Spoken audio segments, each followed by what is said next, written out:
Welcome to LOA Today. I'm Walt Thiessen here with life coach Steve Rowell. Today is Tuesday, March the 12th, 2019. It's 8 a.m. in New York, 5 a.m. in Los Angeles. It's actually 12 noon in London and Sydney, Australia. I think you're around 11 a.m. But wherever you are in the world, thank you for joining us for another episode of LOA Today, your daily dose of happy. I think it was actually 11 p.m., but that's all right. Anyway, we're back to doing the podcast in our daylight savings time mode here in America, which hasn't quite hit Europe yet. Although, Steve, from what I understand, that you get that in about 3 weeks. Is that right? Oh, to be honest, I've got absolutely no idea. No idea. That's all right.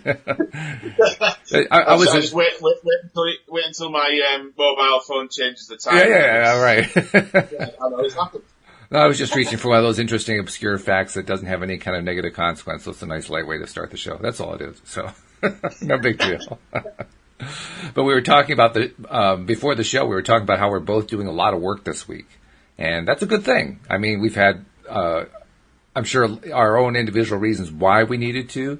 And the thing, of course, is that when you're feeling the need to do that kind of work in a big way, that usually means there's something going on that's not exactly high contrast, let's put it that way. So you're trying to deal with what's going on. And hey, let's be honest, that's what happens with a lot of life, right? Just dealing with what goes on. But the good news is that we are doing the work, right? And when we do that work, it has a cumulative effect. And it's easy to forget that, but I think it's really important because I was talking with Louis D'Souza on Monday morning after that podcast that we did that morning, and we were both agreeing that the more that you do this, the better you get at it. And I told him then I was really, really determined to do some serious focusing yesterday, which I did.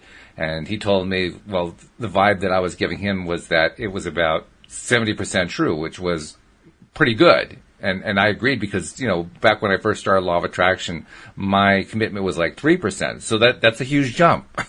And I think that happens cumulatively. That's my theory. I mean, do you think so? What do you think? It does indeed. I mean, I think we as you work through your life, when you start doing this stuff, when you first start on your journey with the LOA stuff, mm-hmm. it feels really, really difficult. Yeah.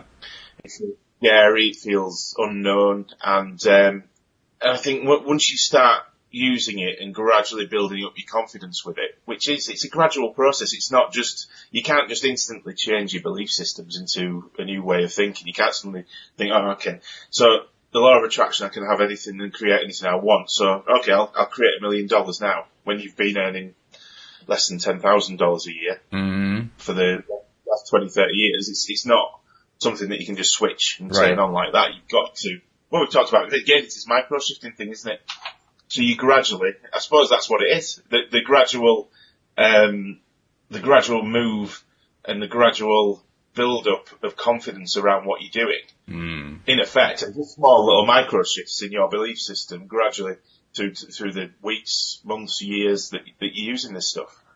And it gradually builds up to a point where you've got, like you say, 75% belief in it. When you first started, you were sort of 1, 2, 3%. And now it's grown to that level over that period of time, which is fantastic because you're at a point now where you're almost at 100, Walt. I know, we're getting close. You've only got 25% left to go. I sometimes wonder, what does it feel like to be at 100%? When you have that level of focus. I mean, I was last night I actually did something I have not done for months now. I didn't sleep. I slept for 4 hours and then I was awake. I actually got up, I did some work, went back to bed about 3 hours later. Tried to sleep the last couple hours that were available to me, couldn't do it, so just wasn't able to get into that sleep mode. So I figured, well, I'm lying here. I might as well do something with it. So I tried to see what I could do in terms of just keeping my focus where I wanted to. And 70% was about right. About 7 minutes out of 10, or whatever you want to measure it, I was able to keep my mind focused on where I wanted. And then the other 30%, it would just kind of slide off to, the subconscious tape playing of some kind. Whether it be music playing in the back of my head or, some topic I didn't want to go to or whatever. But, 70-30 is good. But I like the idea of, like you said, 100%. Can you imagine 100%? Can you imagine what it's like to always have that ideal focus every single day? I mean, wow. That's almost mind-blowing. It'd be great to do it every single day. I think I do that sometimes. When I'm riding, like we talked about before, riding the wave of being on that wave of energy that you've got. So, for example, the stuff with the church and everything, I focused on that so much and in such a positive way with the outcomes that I wanted and how that'd feel to me once it was all done. That I went into those meetings. I already knew exactly what people were going to say, what they were going to do, because I'd already visualised all this and I already felt the feeling. So I 100% knew what the outcomes were going to be and how it was all going to pan out. And exactly that happened. Mm-hmm. So, and being in that place is absolutely awesome. But then it's got to the stage now where the newspaper articles ready to go. I've had the interview. It's all been done. That was difficult for me. It brought up some of the past feelings and things that I had to go back through. Oh, yeah. So I had to deal and work through those. But then the main part is it's gone on 2 weeks now, and the article keeps getting pulled every Sunday. No. Because of things happening in that are obviously time sensitive. My piece isn't really time sensitive. Right. So I understand why, it's fine, but I'm focusing on it not being pulled. I'm focusing on not wanting it to be pulled, and this is what I've been doing, so I'm creating it being pulled every week. Isn't that annoying? You think you got it, you're like, oh no, I did it wrong, I didn't do it the way I wanted to do it. Oh no. And that's what I've been doing, so I had to have a session with my coach, just to bring that up and say, look, I know what I'm doing, I've accepted what I'm doing, but I'm just stuck and struggling to change that mindset, because I do get stuck sometimes. Everybody does. I mean, it's just normal. We're human. And since then, I've been focusing on other things that I'm wanting in my life, and I've let that go now. And it'll happen when it happens, and I'm not going to focus on it so much. I'll focus on the stuff that I'll get moving forward from that. So I'm speaking to the charity. I'm speaking to these other people that are involved in what I want to do next, and focusing on those things instead of the actual article. Mm-hmm. So this Sunday it's going to get published. All right. Well, that's good to hear. I love that. And the fact is that, like you said, you focus on the negative, that doesn't work. But when you focus on what you want instead, that's the part that works. So that obviously that's the story you want to be telling yourself. Do you get the same experience that I get, where if I'm dealing with something that I don't want, and I have this rocket of desire, and I'm trying to change over to what I do want, and often I'll go through what you just did, what you just described of, I don't want that, I don't want that, I don't want that, and I'll come to the realization, nope, I can't do it that way, and then I'll start trying to tell the news story. Do you ever get the experience that the news story is so much shorter than the old story? Because that's what it always seems like to me. It seems like the old story, man, I could go on about that one forever. That one I could go into intimate detail about. I could take a half an hour to an hour preaching on it. Yeah. But the news story, I'm done with that one in 5 seconds. I mean, it's just not even close.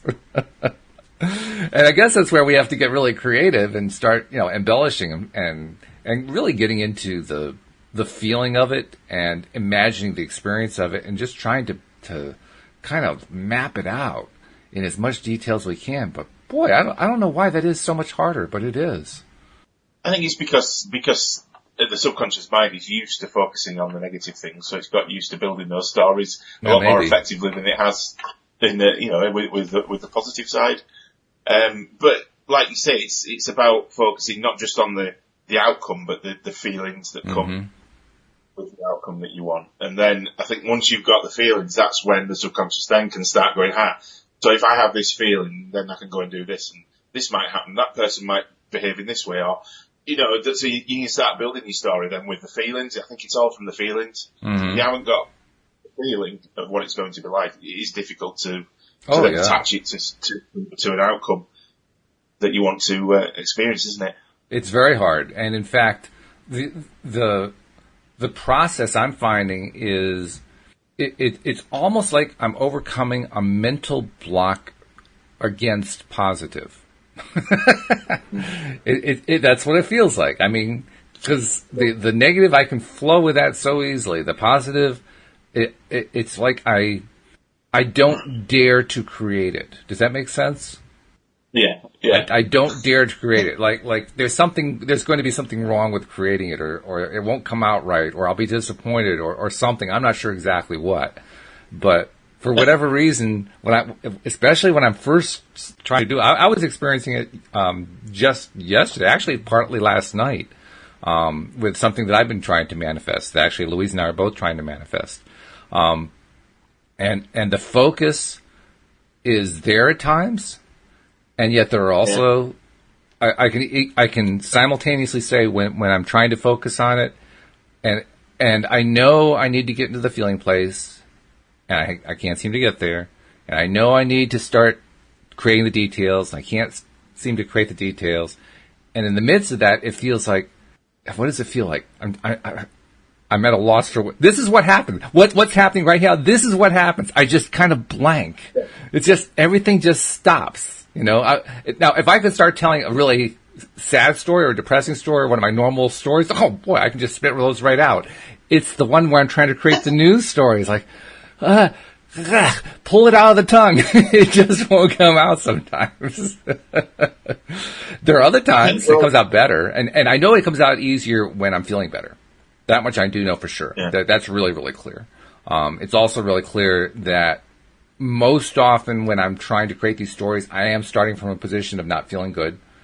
And it's not always so easy when you're in that place to quickly climb out and feel good so you can start manifesting properly. So that's definitely got to be part of the equation right there. But I don't think it's the whole part. I think you're right. Definitely. I think what the key to this is getting yourself into a place of gratitude. Something that you're grateful for, something that's good that's happened in your life.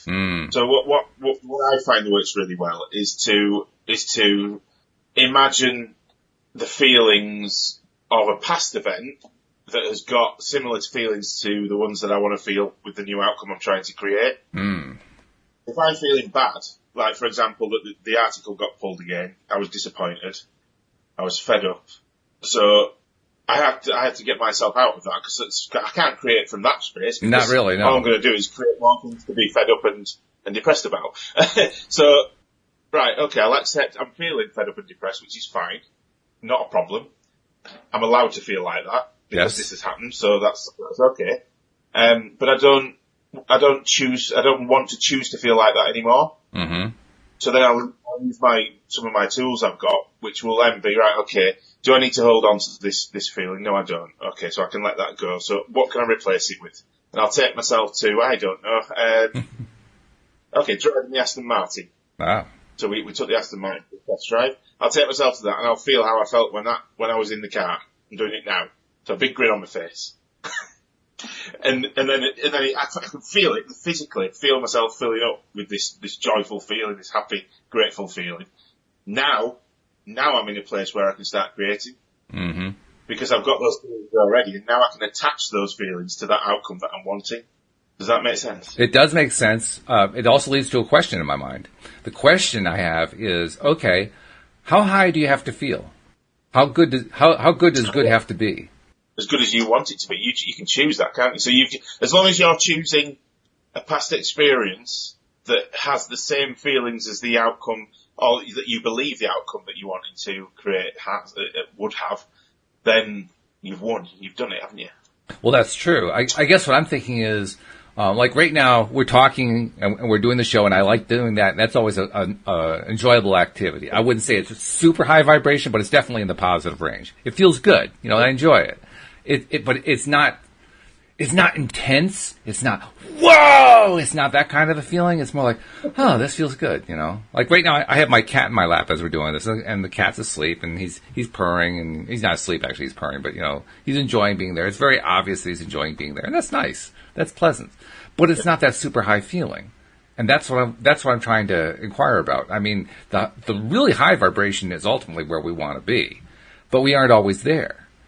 And like I suppose I could probably find some way to get there from where I am right now, because I'm a lot closer than I was, say, at 3:00 this morning. But it's still, it's not part of this experience. And I guess what I'm getting at is so much of what we think about and what we remember about stuff that feels good or feels bad or what feels whatever is experiencing it now. I mean, to a certain extent, we can remember it, but like I can remember like my wedding day.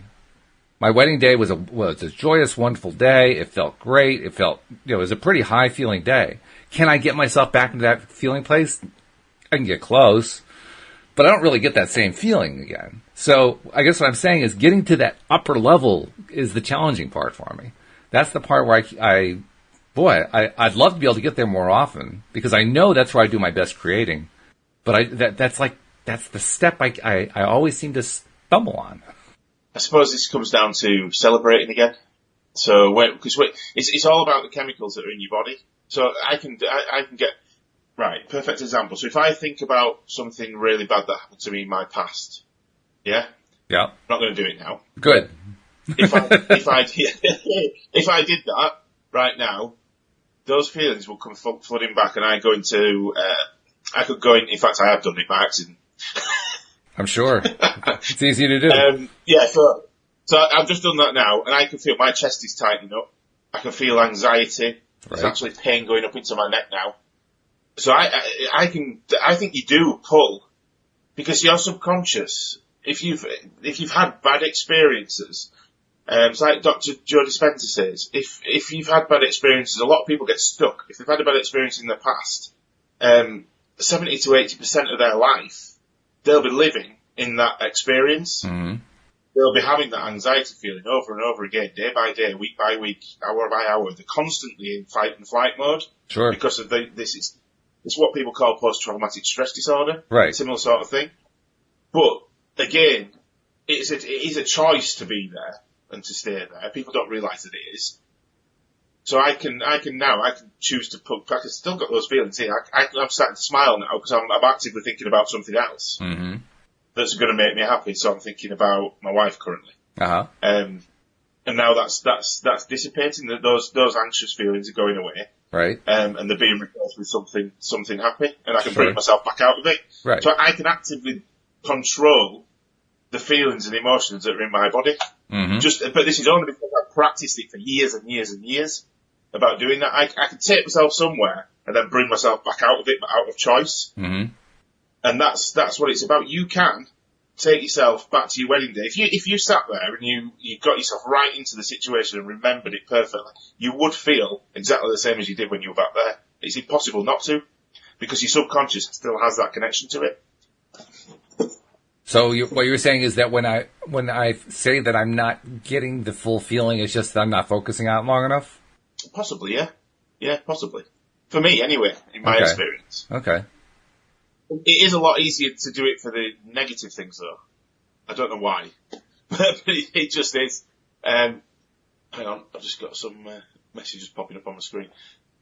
Yeah, so for the negative stuff, I can get myself back there really quickly. Mm-hmm. Pulling myself back out of it takes a little bit longer. Yeah. How about... Because I still spend... Go on. I was just going to say, how about, like I was talking about, like using the Abraham Hicks scale. Like around 7 or 8 is like middle, is like neutral, and everything above that's positive, everything below that's negative. Let's say you're at 5 or 6, so you're in the low positive range, and you want to get up to 2 or 3. So is it about finding an event like thinking about the wedding and just staying with it for a longer period of time until you finally rise up to the 2 or 3 or even the 1? Yeah, I mean, it's difficult because it's individual for every single person. True, yeah. If you take back to your wedding day, you said it was really... You were really up there, but were you really? Or were you still only on a 5 or 6? No, I do remember, on the wedding day, I wasn't at 1, but I was at least 3 and probably 2. Yeah. Yeah, it was, okay. and it was a fairly steady high all day long. In fact, the one thing that, this is about the only thing that was negative. Well, actually, there are 2 things. There were 2 things that were negative that day. One was a funny negative. The limousine that brought my wife to the place where we had the event had it was it was put out there by a company that apparently didn't really believe in keeping their vehicles in top mechanical shape. So this one did not have a working reverse. And they got to the venue, and they got to a place where the only thing to do was to back up so they can complete a turn, and they couldn't back up. So my wife gets on the cell to my brother, who was my best man, and says, I need you to bring a bunch of guys out here and push the car back. So I'm standing, waiting for her to show up, and she's actually a little bit late. And all of a sudden, my brother comes up to me with all these men from the audience following him, saying, there's no problem, don't worry about it, we'll be right back. And then half the audience leaves. Which created just a little stress for me. And we actually have a great picture of all these guys pushing the limousine backward. But so that was the one minor event. The other one that was kind of a negative was that the day was such a fun day, and there was so much good going on that it went fast. And that's not really terribly negative. It's just like, whoa, boom, it was done. And it was like a good 4-hour event, but oh my God, how fast that went. That was like the worst part of the day. But have you seen what's just happened? What? I asked you to think about your wedding day. Yeah. And instantly you focused on the two negative things. Oh yeah, of course. So maybe that, yeah. So maybe when you're trying to get up to this two and three, that's what's happening. So when you're sitting there and you're sat in that and trying to get your vibration back up from low down if something's, negative has happened, maybe that's what's stopping you getting right up to the top, because there are these two things that your subconscious is going, hang on a minute, but it wasn't that good because this happened. Possibly.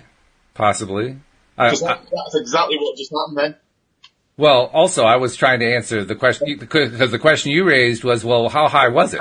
And I was saying, well, it was pretty high. This is the lowest part of what was a high day. So that was my way of answering that. Is that stuff that I think about a lot? I really don't think about the second one at all. The first one I think about occasionally just because it makes a great story. It's a fun story to tell people, and so now it's actually evolved into a laugh. It's evolved into that's a fun thing, because Louise and I have decided every wedding has to have one glitch so you can have a good story to tell out of it.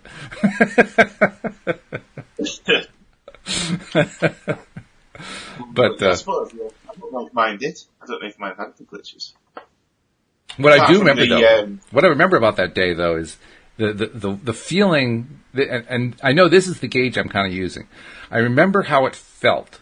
I remember there was like a constant feeling throughout the day, and it was a little bit on edge, just a little bit on edge, because you're wondering, is the day going to go right? Are the guests going to be happy? Is everything going to be working out just great? But it was also a high edge. It was the edge of, what's happening next? What's going on? And it felt good. It was just like, whoa, what is this? That was the way it felt all day long. And that's the feeling I have not been able to get back to.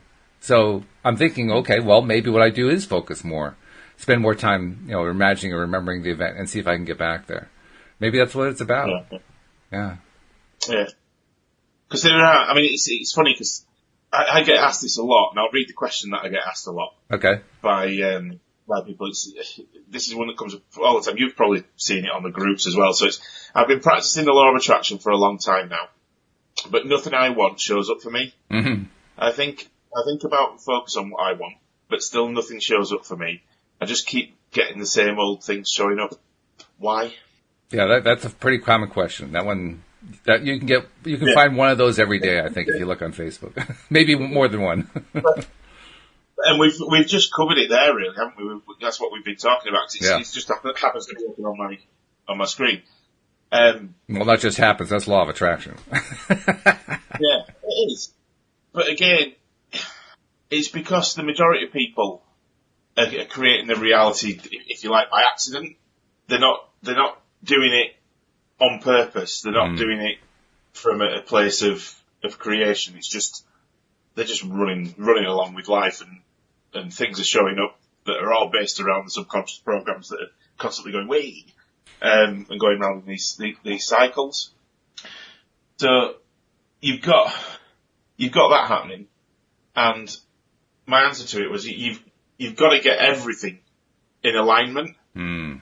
So you've got your thought process in alignment, your feelings in alignment, and then your actions that you're taking in alignment as well with what you want to show up. And it's those three things that are the most important.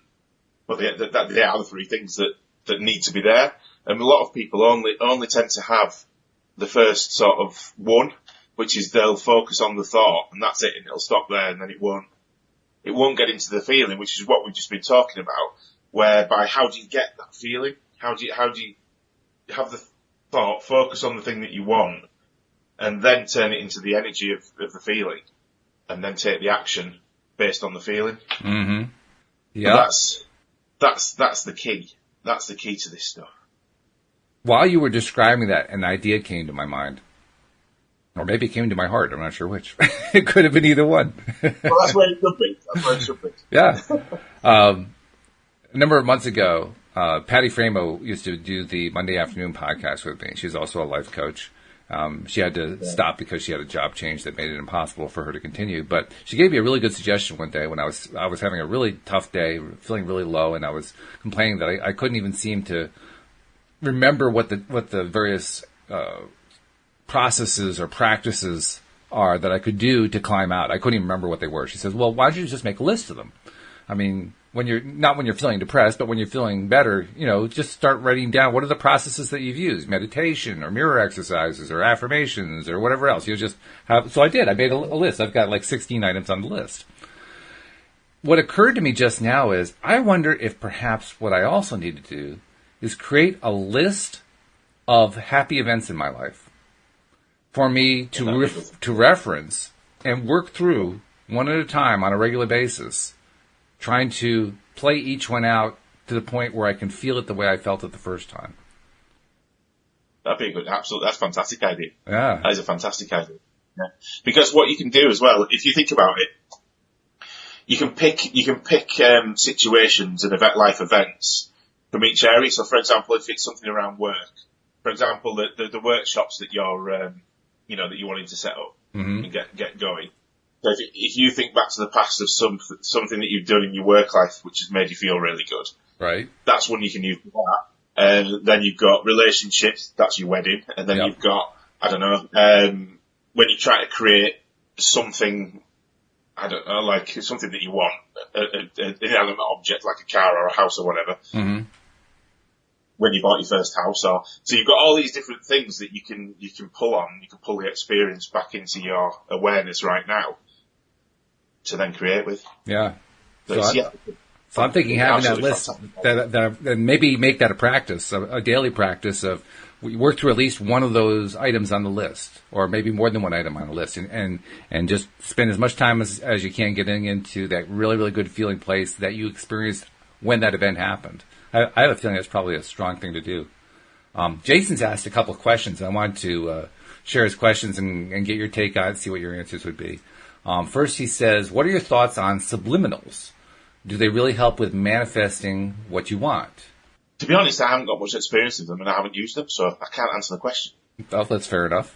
I can tell you, Jason, what my experience with subliminals is. And I'm afraid it's not a good one. I tried making a subliminal tape and got a little pillow speaker and plugged it into my phone and tried playing it at night to give myself some subliminal messages of, about things that I wanted and so forth. And I can tell you what I manifested. What I manifested was a lack of sleep and a headache. It turns out that when one of the things that I need, I think probably most people need when they sleep, is to just go into sleep, undisturbed. Not a whole lot of background noise or anything like that, especially background noise for me because I'm very noise sensitive. And just and I had the volume really, really low. I mean, you could barely hear it, but it was enough to screw up my sleep. So it worked very badly for me to put it mildly. And then to make matters worse, the little pillow speaker I put under my pillow, it hurt my ear because my ear was laying on the pillow speaker. Probably not the best bit of planning went into that. Not really. I tried very hard, but it just did not work really well. I think the thing with subliminal messages and things like that is if you haven't created it for yourself, if it's done by somebody else, then I don't think it's as effective. Because what you're doing when you're visualizing and then feeling and then taking action is you're creating, in effect, your own subliminals in your own mind anyway. Mm-hmm. So why do you need an outside force putting them in there whilst you lay down going to sleep or whatever? I don't think it's. I know some people do use it and they might get something from it, but for me, I'd rather be in control of it myself and be able to choose what I put in there. I agree with you. I think it's important, actually. And by the way, the subliminals I created. I mean, I didn't use somebody else's. I actually recorded my own.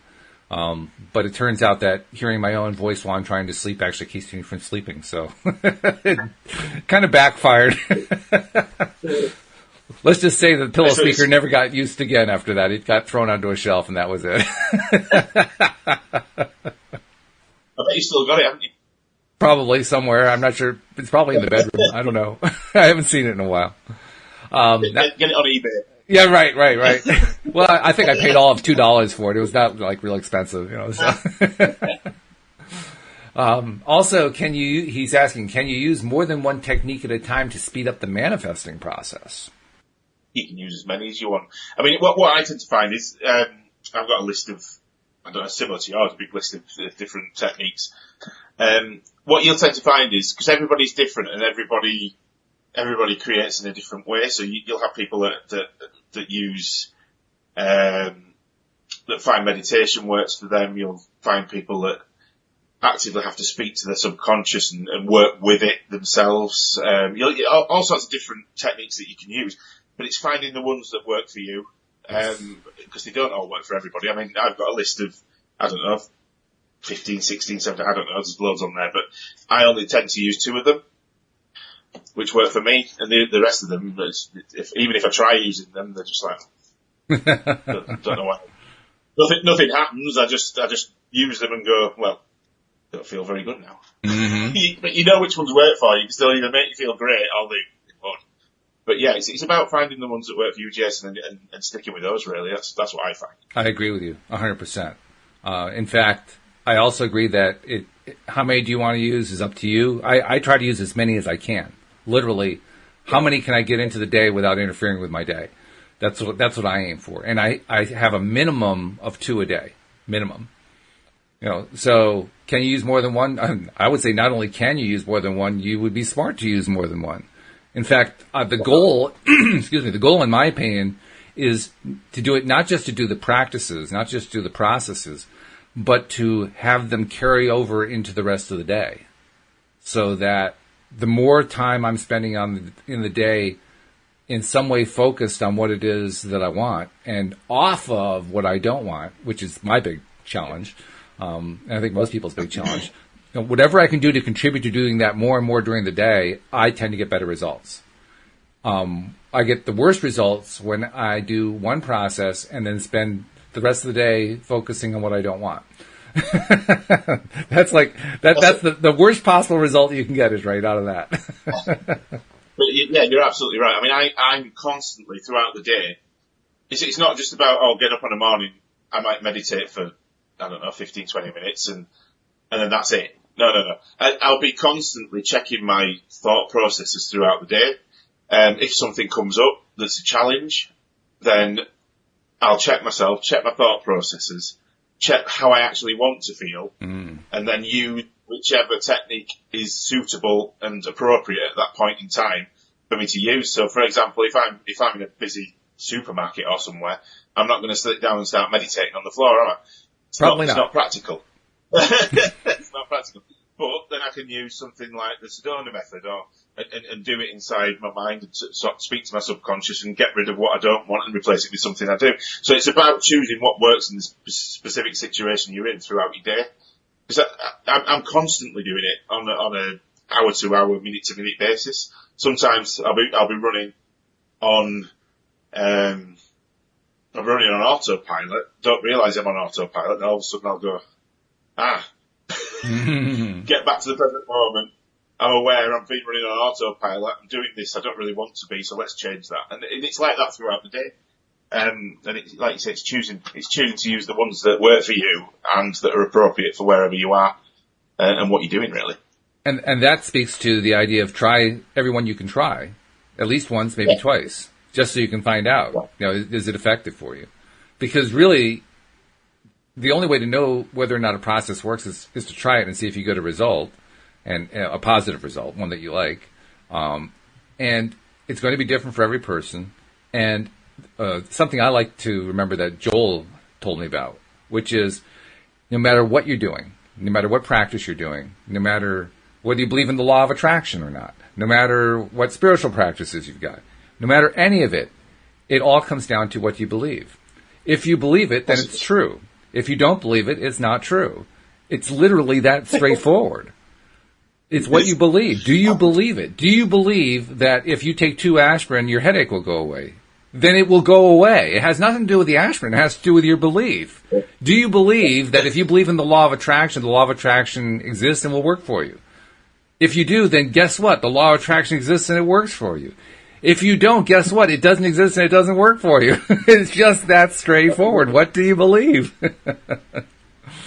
And you can. And then I suppose the next step on that is you can choose what you want to believe and don't want to believe. So yes. You can change those belief systems step by step as well. So there's tools to do that as well, isn't there? That's right. Which is great. Because if you've been brought up and run a certain way to sit in a place of lack and of poverty and this is where you're supposed to be, actually, you can change that. If you decide to, by changing your mindset, doing new things, making new choices, and gradually shifting away to a place of abundance. So there's lots of people that have done that throughout their lives. I've seen them do it. I've got clients that have done it, and the whole process just blows me away every time. Someone's gone from this place of being, oh no, I can't afford this, I can't afford this, this is happening, this bad thing's happening. All of a sudden they're like, what's just happened? Where am I? How's it? How have I got all these things? What? And it's that change. It's just huge, but it's happened gradually over a period of time. Yeah. But because it's happened gradually, they haven't noticed it until they've suddenly got there and gone, wow. Oh yeah, everybody else notices it except you. You're the one who notices it last. Yeah, that's it. It's a strange thing. Very strange thing. Yeah. I mean, it reminds me of the story that I've told about how I was working on a process that Sean Aker, are you familiar with Sean Aker? Sean Aker was a graduate from Harvard University, and he was one of the first students in the positive psychology program that they started there a few years back. And he was also a teacher's assistant to the guy who chairs the department. And he has since developed an entire career based on teaching the principles that have come out of the various studies that the positive psychology movement have created and introduced to the population. Well, in his first book called The Happiness Advantage, he shared 5 different things that studies show if you do them, doing any one of them is going to help you get into a better place and be more productive and have a happier life and so forth. And if you can somehow manage to do all 5 of them, then it's a huge boost. But he recommends just doing like 1 or 2 of them. Well, one of those processes is every time you go somewhere, and I would do this when I would go out on my walks on the Rails to Trails path nearby. Every time that you're out doing something and there are people that you're passing on foot, not so much in cars, but on foot, as you pass somebody, you want to either greet them or smile at them or both. And the rule I follow is kind of like the distance rule. If they're farther away, you just kind of wave and smile. If they're close by and you're passing shoulder to shoulder, then you also greet them. Hi, how you doing? Something like that. And I made a practice to do that and try to put a smile into it and just keep doing that. And it was hard for me at first because I've always been very introverted, so it was tough for me to get it going. But I finally got it going, and I was doing it every single time I went out and every single day. And it kind of almost got to be habitual, which is good. I had to remember to do it, but once I got into it, you get to that flow, right? The flow gets going, and so it becomes easier to keep going with it. And so that's what would happen. And every single day I'd go out and do this. Well, one day I went out, and I just wasn't feeling up to it. I mean, I was not having a great day. I was not having a bad day. I just wasn't having a great day. It was like, sort of like, things don't feel quite right, but they don't feel real bad. It was one of those days. So I just decided, screw the interaction. I'm just going to go out and take the walk. And as I'm walking along, these people are passing me and they're giving me these big, big smiles. I'm thinking, what's going on here? What is going on? I don't understand. I liked it, but this is a different experience. Why was I experiencing this? So I took out my phone and looked at the phone in selfie mode and saw I had this big grin on my face. And I didn't know it. So ultimately, I guess the point of that story is ultimately it can become automatic if you just keep doing it over and over and over and over again. And it just becomes part of your new habitual programming, which is ideal. And that's how the subconscious mind works, isn't it? You can train it by repetition to do anything you desire and wanted to do, really. Mm-hmm. Which is a fantastic place to be in if you understand that you can do that. Right. But then it comes down to being disciplined with it and making sure that you're dedicated to changing it and keeping going until it does become habitual. That's the difficult part for most people. People start and stop and give up because they can't see the change. But even if you can't see the change, keep going and keep going and keep going, and then eventually you'll be like, it's happened. And it just turns up, and that's it. It's done. That actually is what led to the first questions that I raised in this particular podcast today, because I've been doing stuff long enough now that I recognize, well, things don't always show up when I'm wanting them to, but I should keep going anyway. But what happens over time is I'm still doing my processes, but now I'm recognizing I need to do more throughout the day. I need to get I need to try to reach that good feeling throughout the day as much as I can. And It's almost like I went back to square one. It's almost like I completely forgot that despite the fact that X hasn't shown up yet, I shouldn't keep doing the processes. I should keep right on going. It's almost like I forgot that part. Now I'm still doing the daily thing. I'm still doing my mirror exercises in the morning. I'm doing a little meditation at night. Louise and I do a thing we call three good things. It's kind of like a gratitudes thing. Three things that happened during the day that were good things that we talk about to kind of remind ourselves and get back into the feeling of it. So I still have like my daily processes I do, but now it's gotten to the point where I want more. I want to make it a more permanent part of my experience, knowing that if I do that, then stuff's going to flow more easily. And it's going to be easier to let go of those oars and let the stream, have its way with me. But you say that, letting go of the oars and the universe having its way with you. But actually, by doing that, you're only giving away your power to yourself because it's you that's creating it in the first place. It's true. Your thoughts and feelings and actions are creating that reality. It's not the universe that's doing it for you. Yes, the things in the universe are morphing and changing, and circumstances and people and places and things are turning up for you, but it's all based on what you thought, then what you felt, and the action that you've taken to create that experience in front of you. Mm-hmm. So you're not actually giving any power away to anything else, which we touched on before, haven't we, with the giving it away to a higher power. You're not doing that. You are your own higher power. You're creating everything in your awareness and in your reality. So, yeah. And yet there's something to be said for letting go. I mean, I got my wife by letting go.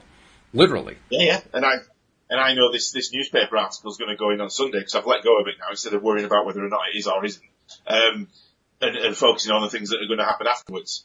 So yeah, it's not about letting go of your power as such. It's about letting go of an outcome turning up in a certain way, trying to control the way it turns up, I think, isn't it? Well, I think it's about letting go of the angst. Yes. Yeah. Right? Letting go of the anxiety around something that you really want to happening. It's a strange thing. It's that stops it being creative, because actually if you're in that angst and that anxiety of it turning up, they're negative feelings. They're things that are going to stop it showing up, because it's worry. It's not a positive energy that you're sending out, is it? Not really, no. So what we're actually really trying to do here is we're not just trying to do our daily processes, and we're not just trying to maintain our focus. We're trying to maintain our focus on what we want without slipping into focusing on what we don't want, without realizing that we slipped into focusing on what we don't want. That's really where we're going to. We're trying to do one without the other.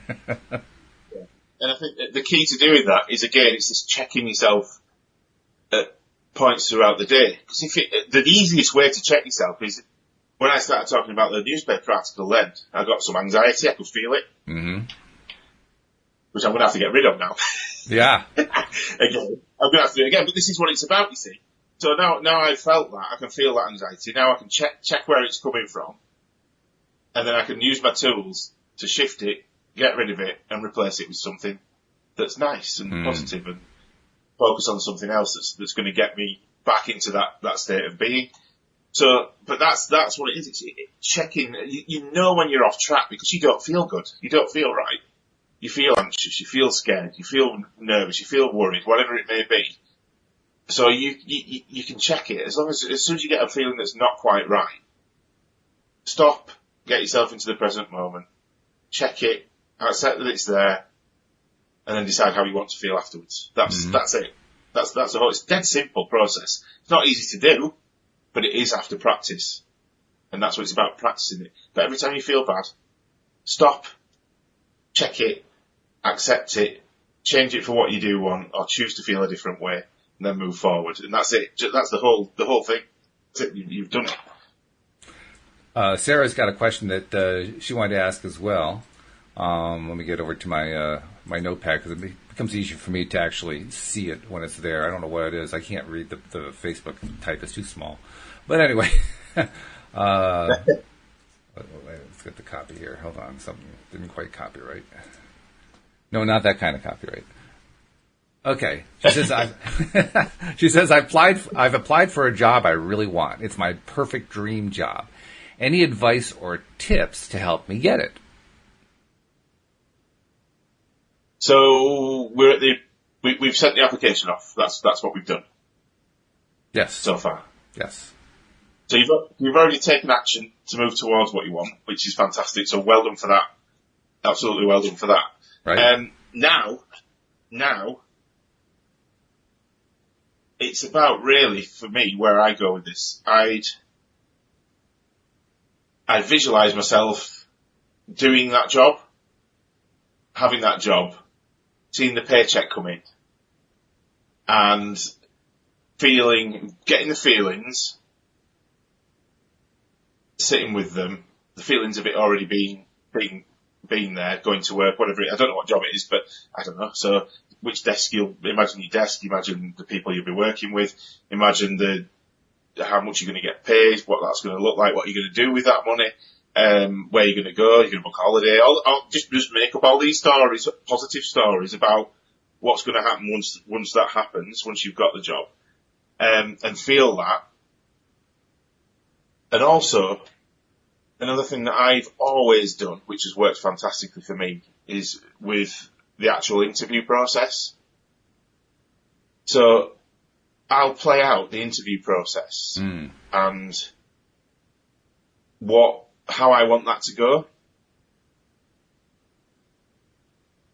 in a positive way. Mm-hmm. So I'll imagine the questions I'm going to get asked, the fact that I've already prepared for it, I know what the answers are going to be, I know what questions I'm going to ask them about the role, all these different things, and also them offering me the job at the end of the interview, or at least telling me what the next process is and telling me that I've got through to that, and how that'll make me feel. So you can actively create how that's going to go before you get there, which is what I did with the meeting with the Church of England as well. Right. I created those outputs so I knew how it was going to go before I even sat down, before I even went in that room. Because you'd already played it out. In effect, yeah, you've already played it out. You've already created the outcomes, you've felt them, and then the action is going and doing it, but you're going in there with the belief that that's exactly how it's going to happen, and that's exactly how it's going to work. And it generally does, if you've done it right. Yeah. But it's about feeling it. You've got to feel it, and it's got to be real. Yeah. then your mind believes it. Neville Goddard says, assume the feeling of the wish fulfilled. And his process is very similar to what you just described. He actually makes it even more simplified. He says, imagine that the result has been achieved, whatever that result is. Yes. In this case, you got the job. What happens immediately after you got the job? I mean, you're standing, or maybe you're standing in front of the person who's offering you the job. Maybe you're on the phone, getting the phone call saying you've been offered the job. Whatever it is, what happens next? Do you reach out and shake hands with them? Do you do a little jig? Do you dance? Do you jump up and down? Do you yell wahoo? What is it that you do? And that's the thing that you keep replaying in your mind over and over again. And guess what that is? That's celebration. That's celebration, that is. Celebration. So that's it. You feel the feelings and then you celebrate immediately once you've got those feelings. Mm-hmm. You've played it out. You've got to where you want to be. The outcome's happened. You've shaken hands on the job, whatever it may be. And then celebrate the hell out of it inside your body. Feel those celebration feelings coming out. It's awesome. Yeah. It's awesome. Yeah. But it works. It works. 100% works. It does. It does. And the cool thing is, since it is a job that is your dream job, it's a job that you would love to do, it shouldn't be all that difficult to imagine what it's like to get the job and what's going to happen when you get the job. What are you going to be doing? I mean, that should be pretty easy to imagine because it's the dream job. It's the one that you really want. So you just grab those details that have always been there in the back of your mind, and that becomes the basis for what happens next.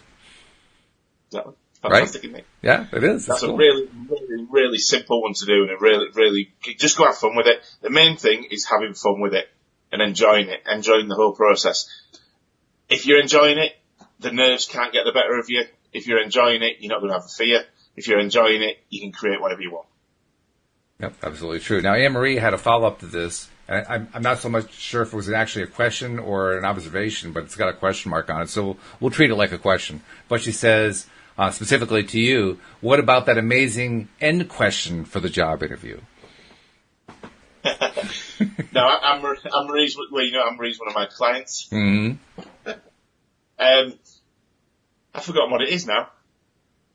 It depends what job you're going for, but a question you can ask in an interview right at the end to create an outcome that you want. It works really well. This is one I used to use all the time was, ask the interviewer right at the end, is there anything else I need to do in order to be the top candidate for the role? Now, there are two answers you can give. There's no, which means you've got the job. That's right. Or at least you got through to the next stage because he wouldn't be saying no. Or is yes, you could have done this, or it would have, or can you tell me a bit more about this? So you're allowing yourself the time to fill in the gaps that you've possibly missed throughout the interview as well. Mm-hmm. Okay. That's it. But usually what they'll say is no, and then immediately you'll say, okay, when can I start? Yeah. The assumptive close. I love the assumptive close. I rarely use it myself, but that's good though. That's good. Yeah, that's basically taking control at the end of the interview, which is the best time to do it because that's when you're going for the one answer or the one response that you're looking for, which is you've got the job. Yeah, exactly. Yeah. It'll work if you do it in the right way. It's got to come across confidently, obviously. Oh yeah. Yeah. Well, you got to be confident throughout the interview. That makes it easier to be confident at the end. Yeah. But if you've already visualized how that interview is going to play out anyway, that's the confidence. You're already in that state of mind. You're already in the right place and the right vibrational energy to go through that interview and turn up as that person you want to be to get that job. Because you've already got it in your mind. Mm-hmm. So it's so powerful. You go and sit down in front of somebody when you already know you've got the job. You're just in such a nice place sat in front of them in that interview. You know you've already done it. Even if it's just from a mindset point of view. Mm-hmm. It just works. It's fantastic stuff. That's pretty strong. That's pretty powerful. As usual, I had a great follow-up question, and I don't remember what it was. I love it when you do that. So it gives me a breathing space. Okay. It tied in directly to what we were just talking about there. It tied into you're kind of ramping. Oh, no, that's not quite it. You're kind of ramping up to that finale, and at that finale, you're asking your end question, as you called it, and the end question is basically the setup. Like what else do I have to do in order to get this job? Basically driving home. I want this job. I'm ready for it. Yeah, I'm the person for you to hire. That's it, exactly, and that's how it comes across as well. That it's very rare other people, unless they've used that before, will ask that question. They'll just finish the interview and go home and then sit there worrying whether or not they've got the job. Right. But at least you've shown them that you actually are excited and focused on having this job. That's what you want. You've shown them that that's really what you want. You're not there just to have an interview. You're there because you want that bloody job. Yeah. Yeah. So that's why it works. Especially if it's your dream job. Yeah. It gives them the right. It pulls them up to the same vibrational energy that you're at. Yeah, that's a good point. They haven't got a choice to be there. So it's power. It is powerful. Oh, I know what the question was. The technique that you just described is great, and obviously when we're trying to do something like a job interview, we're trying to maintain that nice, steady, positive feeling throughout. But what we also find when we are dealing with, quote, reality, unquote, is that we get detours and we get sidetracks and we get we get tracks that we didn't expect. And so now we have to zig and zag and kind of try to get ourselves back on track, get ourselves back into that good feeling place. So if we're in the middle of a job interview and we find ourselves detoured, tangented, we're on a tangent and we didn't want to be on this tangent, what's the best way to get back? How do you get back to that good feeling place again?